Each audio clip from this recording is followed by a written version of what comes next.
Atilra es artífice de un proyecto solidario, colectivo y social. Es una realidad que crece, se desarrolla, vive y se multiplica.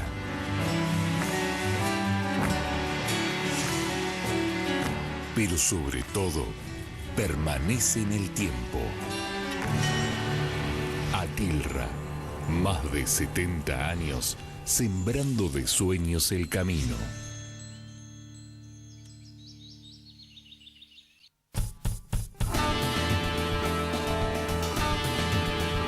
Hola, ¿cómo están? Muy buenas noches, bienvenidos acá a Economía 4D en CN23. Parafraseando un expresidente de Estados Unidos, mira cómo voy a arrancar, podemos decir hoy en Argentina es el empleo estúpido. ¿Te acuerdas la famosa frase? ¿Cómo estás, Gustavo? De paso te doy la bienvenida. Sí, me estás dando la bienvenida a las vacaciones. Dijiste, es la economía idiota, es el empleo estúpido, sin vacaciones para despedir. A ver, el último dato pequeño pero significativo. Electrolux, ciudad de Rosario, 80 despedidos. ¿Argumento? Vamos a la macro, que desarrollás en todos los medios. Las importaciones. La empresa sueca dice que como consecuencia de las importaciones, 80 despedidos en la ciudad de Rosario. Bueno, sumamos el Posada, Fan Azul, realmente la lista, bueno, los medios públicos. La semana pasada tuvimos acá representantes de el INTI. Sigue en un conflicto. El INTI, conflicto punto tal que representantes de el INTI han sido recibidos por el Papa Francisco en el Vaticano en las últimas horas, preocupado por la situación que está ocurriendo ahí en ese organismo, con 250 despidos también, ¿no? Ahora, yo te hago una pregunta. ¿Diagnóstico equivocado en materia económica o no? ¿Y por qué digo esto? Primero era la emisión monetaria. Parece que, bueno, vino las LEVAC, todo lo que venimos hablando en este programa. Diagnóstico equivocado. Después, la pesada herencia. Después empezaron a buscar distintos, la campaña del enemigo permanente, ¿no? Y en esa campaña del enemigo permanente se lo construyó primero a Baradel, ahora es el sindicalismo en su totalidad, ahora es Hugo Moyano, los medios de comunicación pegándole a Hugo Moyano, y ahora parece que culpable de la inflación, como no hay otra, hay una hipertrofia de diagnósticos, ¿sí? Culpable de la inflación ahora parece que son los salarios de los trabajadores. Claro, es que el gobierno va en ese camino. Lo que va a intentar este año es buscar ponerle un ancla a la inflación, intentando frenar los salarios. ¿Con qué? ¿De qué manera? Intentando fijar un techo de 15% en la negociación paritaria. El techo de 15% responde ¿a qué? A la meta que se fijó el Banco Central. Acordate cuando corrigió la meta del 10 al 15, la famosa conferencia de prensa, esa que acá comentamos tanto por lo ridículo del caso, aquel famoso 28 de diciembre, intenta que ese sea el techo. Ahora, ¿cuál es el problema? A esa meta de inflación no le cree nadie. Es una meta incumplible. Ni los ortodoxos. Claro, pero vos fíjate lo siguiente. El Banco Central sigue muy de cerca un relevamiento que ellos le llaman el REM, relevamiento de expectativas macroeconómicas, que lo que hace es tomar los promedios de las proyecciones de las principales variables macroeconómicas de las consultoras, donde el 90 y pico % de esas consultoras son afines al gobierno, son amigas al gobierno. Muchas de ellas tienen economistas que trabajaron ahí hasta hace poco como funcionarios del gobierno. Ese promedio de proyección de inflación estaba en 17,4%, pasó en el último relevamiento a 19,4%. Es decir, las propias consultoras cercanas, afines, amigas del gobierno proyectan una inflación para este año de 20%. Pero te doy otro dato.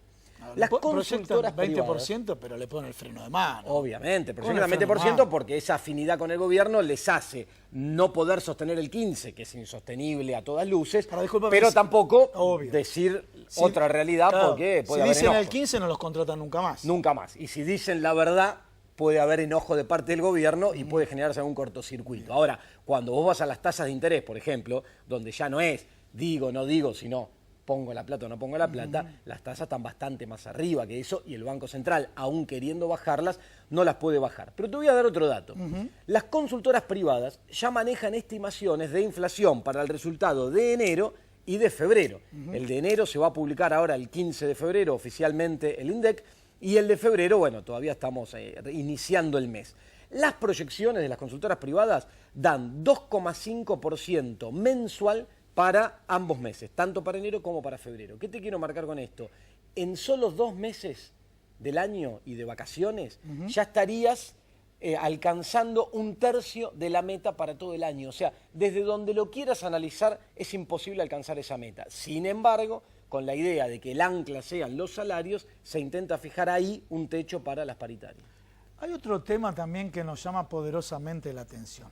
Escuchamos a distintos dirigentes gremiales que dicen que no apretan a los trabajadores, sino que el gobierno aprieta a los empresarios. Hay un concepto de autonomía sindical, ¿sí? ¿Qué quiere decir? Se ponen de acuerdo entre empresarios y gobierno, eventualmente media el Ministerio de Trabajo, no. Desde el gobierno le dicen los empresarios, para un cachito, no des ese aumento, el aumento tiene que ser menor. Fíjense cómo viola la autonomía sindical, realmente un tema muy, pero muy significativo. Presentamos el primer invitado que tenemos el día de hoy. Dale, porque esta noche vamos a estar hablando mucho de empleo, ¿sí? Vamos a tener representantes del sindicalismo y ahora vamos a estar haciendo una entrevista a una de las personas, yo me atrevo a decirlo, que más sabe de empleo y conoce el tema en la Argentina, que es el exministro de Trabajo, que ocupó la cartera de Trabajo durante 12 años, de manera ininterrumpida. A ver si lo estamos viendo Carlos ahora, Tomada. el doctor Carlos Tomada. Bueno, muchas gracias, Carlos, por venir al programa y también ha intervenido siempre en el término justo, en la negociación entre empresarios y trabajadores, diciéndole a los gremialistas, muchachos, paren un poco, diciéndole a los empresarios, muchachos, tanta rentabilidad, aflojen un poco también. Ahora parece que es asimétrica esa ecuación en cuanto de alguna manera mediar entre ambas partes. Bueno, antes de ir a la entrevista te voy a contar un dato cortito, pero que es importante porque acá en el programa lo seguimos hace rato. Nosotros decimos, si una palabra define la economía argentina estos 2 últimos años, es vulnerabilidad. La economía argentina se está tornando, consecuencia de las políticas económicas que adopta el gobierno nacional, en una economía muy vulnerable a los eventos externos. Acordate la lógica de la década del 90 que te decían, se refría una economía en el sudeste asiático, nos morimos de pulmonía acá en Argentina. Bien. Ese vínculo, producto del desendeudamiento en los últimos años, se había cortado, ahora volvió a estrecharse al punto tal que hubo un vamos a poner el sí. título ahí, ¿por qué sube el dólar? ¿No es cierto? Claro, porque esto vamos a tratarlo en el medio de que el dólar ya pasó la barrera psicológica de los 20 pesos, que es un dato no menor. Hubo un instituto norteamericano hace unos días atrás, Institute of International Finance, mirá el inglés que te manejo, muy bien. Que dio a conocer un dato, un ranking que elaboraron ellos tomando una serie de indicadores que justamente miden la vulnerabilidad de una economía, el déficit externo, el nivel de reservas, los activos, la deuda que tiene emitida de corto plazo en dólares, bueno, una serie de indicadores que nos permiten a los economistas medir esta vulnerabilidad. Y en el ranking, ¿sabés qué les dio como resultado? Es que el tablero de comando está para abajo, ¿no? El país más vulnerable del mundo, según el ranking que organizó este instituto, es Argentina. Número 1 en el ranking. Le sigue Turquía. Nosotros acá te lo venimos advirtiendo. A veces parece muy lejano hasta que llega. Te decíamos, cuidado que el desmontaje de todo el aparato regulatorio sobre los capitales especulativos, la bicicleta financiera, el día que se corte y se dé vuelta, es muy riesgoso. Eso ocurre en 2 minutos. Bueno, la noticia es que el mundo ha empezado a cambiar. Estados Unidos ha empezado un proceso de suba de tasa de interés. Los capitales van buscando refugio, miran con más cuidado las economías, la evolución de las economías llamadas emergentes, y en ese contexto Argentina es el número 1 en el ranking internacional de vulnerabilidad frente a estos hechos. ¿Qué es lo que pasa en el mercado doméstico? En el medio de todo esto, bueno, lo que estamos viendo en lo cotidiano, en lo que uno más palpable sigue, mira y los medios te cuentan todos los días, la suba del dólar. El dólar quebró la barrera psicológica de los 20 pesos. ¿Cuál es la noticia para vos que nos están mirando del otro lado? Decís, bueno, pero yo estoy harto con el dólar, no tengo capacidad de ahorro, no me alcanza la plata, gracias que conservo el laburo, los precios suben más que mi ingreso, no me alcanza para comprar apenas bienes básicos, ¿qué me importa que suba el dólar? El traslado a precios. Sí, señor. Sumado al aumento de tarifas, sumado al aumento de combustible de los últimos días, de medicina prepaga, de transporte, todo esto, la suba del dólar tiene traslado a precios. Que haya quebrado la barrera psicológica de los 20 pesos implica que va a haber un traslado importante de acá a los próximos días que hacen que los registros de inflación probablemente de este 2,5 de enero y febrero vayan a acelerarse desde marzo en adelante. Vos fíjense ustedes, ¿no? Mientras que Agustín realizaba este diagnóstico económico, nosotros planteamos sin vacaciones para despedir. El tema es, sea, una noticia tapa la otra. Fanazul pasó a ser viejo, Inti pasó a ser viejo, viene Electroluz. Realmente ya es muy triste lo que está ocurriendo. Mientras tanto, ¿qué quieren de los medios de comunicación? Que hablemos o no de la pena de muerte, cuando el problema está pasando por lo económico y dentro de lo económico por los trabajadores. Vamos a una pequeña tanda y ya vamos a la entrevista.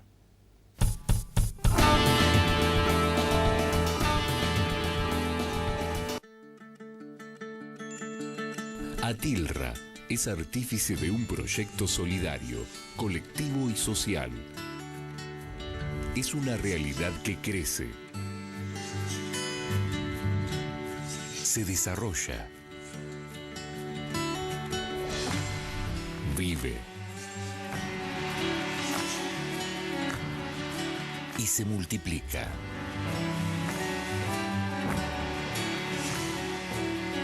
Pero sobre todo, permanece en el tiempo. Atilra, más de 70 años, sembrando de sueños el camino.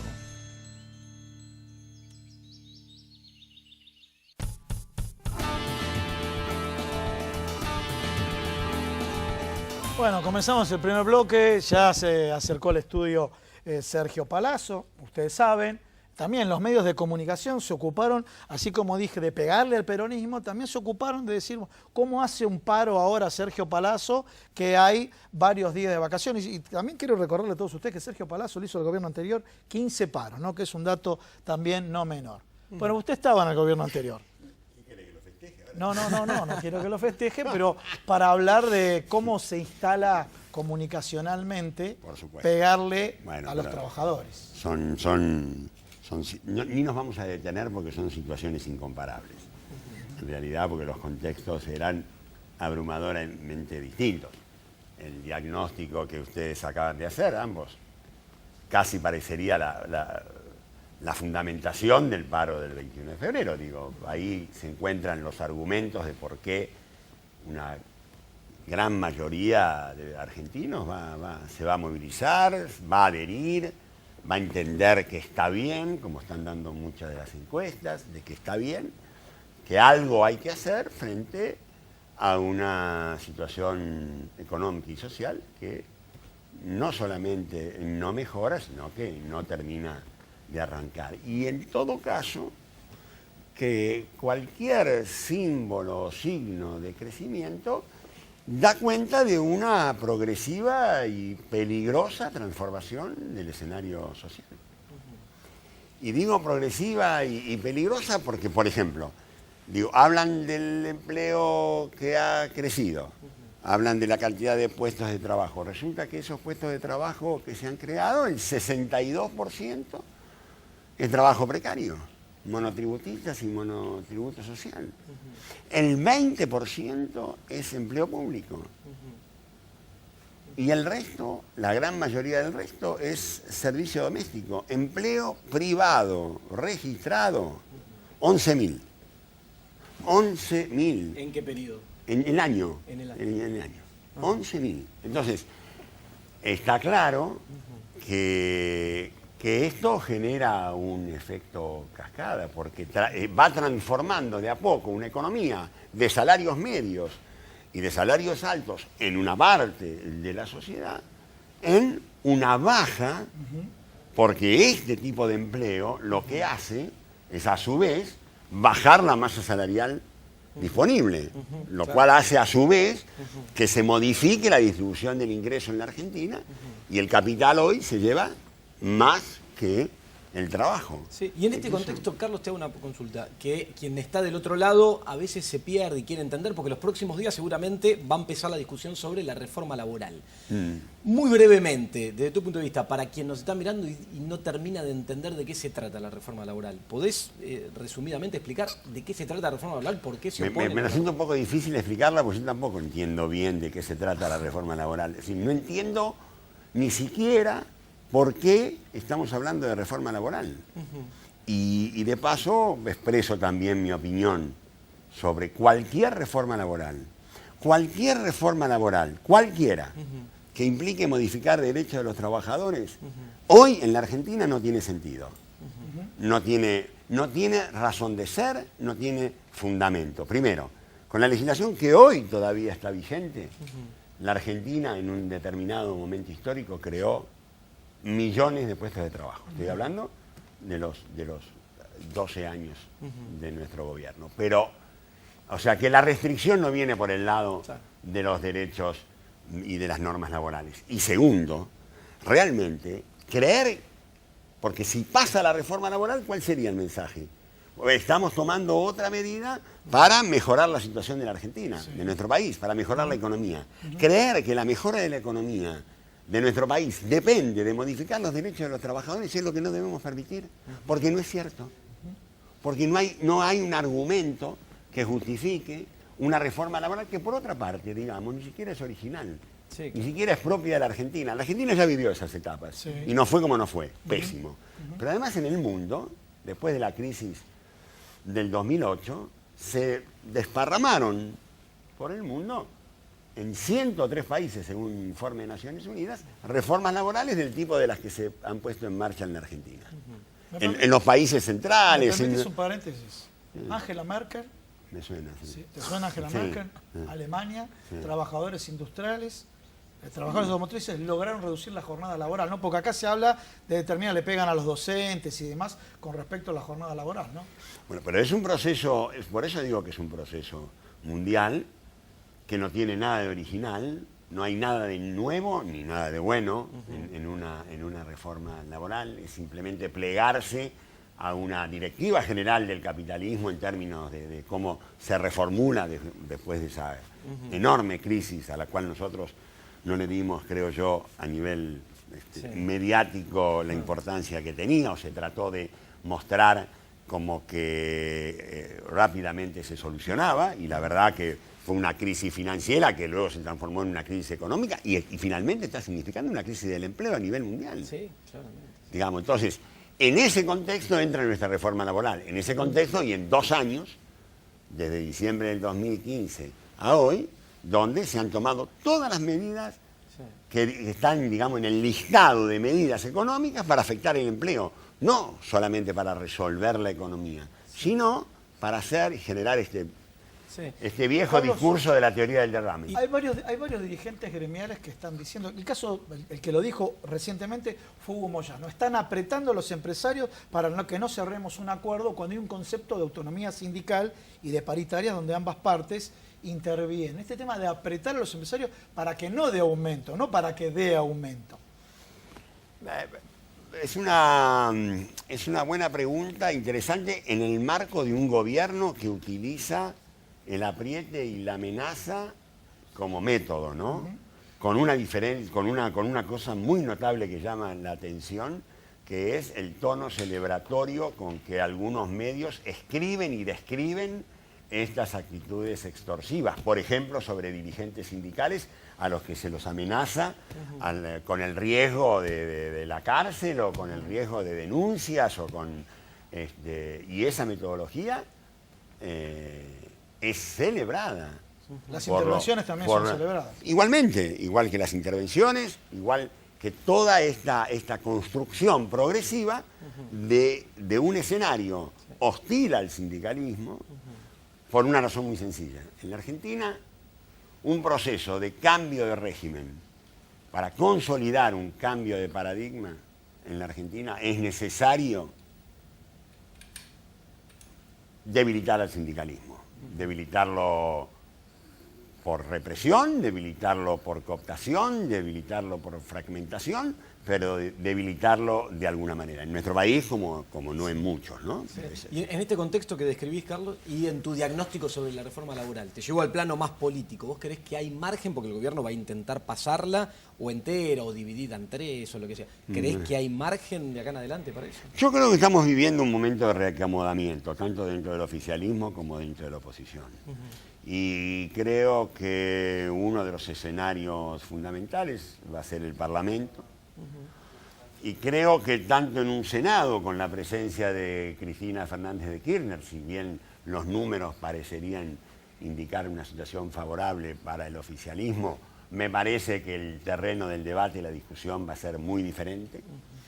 y va a haber posiciones que van a modificarse y en la Cámara de Diputados va a ser más probable que se repitan escenarios como los que tuvimos con la reforma previsional, sobre todo con una bancada del Frente para la Victoria PJ, conducida por Agustín Rossi, que me parece que ha hecho un salto cualitativo de consolidación de las convicciones y de las ideas por las cuales han sido elegidos y entre ellas fundamentalmente defender los intereses de los trabajadores. Eso me parece que va a relativizar. Yo no estoy tan seguro, vamos a ver, si tiran la reforma laboral. Lo que está claro, que cuando confluye una clara actitud parlamentaria y una fuerte movilización popular, los escenarios políticos cantados ya dejan de ser tan cantados. Carlos, lo político está atado a lo judicial, se desposicionó al sindicalismo, se vende una imagen negativa del sindicalismo en nuestro país, este tema inclusive de llegar a convenios entre partes, ¿sí? Un particular en forma individual, negociar su salario, pero voy a esto. En este desposicionamiento que se hace del sindicalismo, se ataca después a los abogados laboralistas, los caranchos, ¿sí? A partir de ahí, se nota también que judicialmente apretaron a jueces de segunda instancia por determinados fallos. O sea, de alguna manera está armonizado y orquestado la estrategia que se está haciendo en el ámbito de los costos laborales, en el ámbito de los trabajadores y en el ámbito también de los profesionales que actúan en defensa de los trabajadores. Bueno, este gobierno ha elegido enemigos, ¿no? Claramente, porque este ataque a los abogados laboralistas, a determinados jueces porque fallan a favor de los trabajadores, porque ni siquiera le pueden imputar, ni le han podido imputar alguna falla técnica de alguna maniobra, sino es simplemente una acusaciones de tipo político que han tenido corto recorrido, porque no tiene sentido. Pero el presidente ha sido, me parece, muy claro cuando ha señalado quiénes son los enemigos de este proyecto, y bueno, por supuesto que ahí encabeza el sindicalismo. Se habla ahora, está muy presente el tema de la corrupción, ¿no? Yo digo, en realidad no es que ellos, porque combaten a la corrupción, se encuentran al sindicalismo. En realidad lo que ellos combaten es el sindicalismo, claro, y utilizan la corrupción cuando pueden y si no la inventan, para atacar al sindicalismo. El objetivo es absolutamente otro, porque si tuvieran realmente podrían buscar por otros lados, ¿no? Sí, o hay un listado bastante grande por otro lado. Sí, tal ¿no? cual. Sí, hasta funcionarios propios. Carlos, muy claramente. La intervención de los sindicatos como, a ver, ¿cómo puedo decir? Como agencia de colocación de empleo, porque veo que cada sindicato intervenido es colocación de empleo de funcionarios del gobierno. Yo creo que supera la imaginación, porque, digamos, hay otros temas en discusión, pero el tema de utilizar los fondos de los trabajadores, finalmente los fondos de los sindicatos son fondos de los trabajadores, para financiar la campaña política, en un sindicato intervenido por el gobierno, la verdad que me parece que supera mucha imaginación. Digo, creo que algún buen guionista de Netflix se quedaría con la gana. Disculpa, no tendrá ningún audio con alguna empleada doméstica, nada, ¿no, Carlos? No, en eso yo estoy, como en tantas otras cosas, muy tranquilo, muy tranquilos. Yo decía cuando... No importa. Bueno, Carlos, para cerrar, cortita, pero digo, hay por estos días muchos movimientos de los cuales incluso formas parte, hoy mismo en la universidad, en la UMED, que apuntan a la unidad del campo nacional, del peronismo. ¿Ves con optimismo ese camino a transitar, lograr una unidad? John William Cook, cuando hablaba del peronismo, hablaba del gigante miope y invertebrado. Yo tengo la impresión de que el gigante miope e invertebrado se ha puesto en marcha. Y los procesos unitarios no solamente van a ser varios y en varios sentidos. El de hoy, donde nos vamos a encontrar, va a ser uno de muchos, importante por la calidad de los convocados, de los que se han sentido convocados y participan, en fin. Me parece que ese, como tantas otras, ¿no? Y creo que en esa interacción entre entre los distintos sectores del peronismo está la posibilidad de lograr la unidad con identidad, no es cualquier unidad, pero una unidad con identidad nos va a dar la enorme posibilidad de volver a convocar a todas las fuerzas, a todos los sectores, a otras fuerzas políticas que vienen de otra trayectoria y de otra historia y que son parte imprescindible, creo yo, del movimiento nacional y popular. Así que sí, empiezo a ser optimista. Bueno, muchísimas gracias, Carlos. Carlos, por muchas gracias. Vamos a un pequeño corte.